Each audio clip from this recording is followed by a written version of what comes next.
নেত্রকোনার দুর্গাপুরে স্বামী স্ত্রীর ঝুলন্ত মরদেহ উদ্ধার করেছে পুলিশ। রবিবার ২০ জুলাই সকালে উপজেলার কুল্লাগড়া ইউনিয়নের কুড়ালিয়া গ্রাম থেকে স্বামী সোহাগ মিয়া ২১ ও স্ত্রী ঝুমা আক্তারের মরদেহ উদ্ধার করেছে পুলিশ।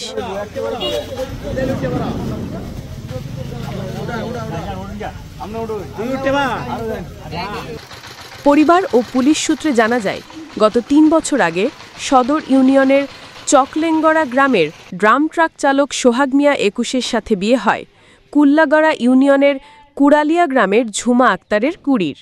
তাদের ১.৫ বছরে একটি কন্যা সন্তান রয়েছে। স্ত্রী সন্তান সোহাগ মিয়া নিয়ে শ্বশুরবাড়িতেই থাকতেন। গতকাল শনিবার নিজ বাড়ি থেকে শ্বশুরবাড়িতে যায় সোহাগ মিয়া।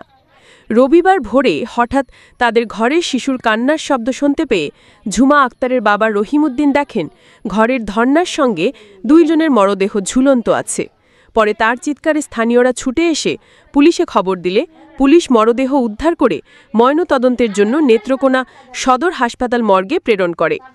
দুর্গাপুর থানার ওসি মোহাম্মদ মাহমুদুল হাসান বলেন, প্রাথমিকভাবে এটি পারিবারিক কলহে আত্মহত্যা বলেই ধারণা করা হচ্ছে। বিষয়টি তদন্তাধীন আছে।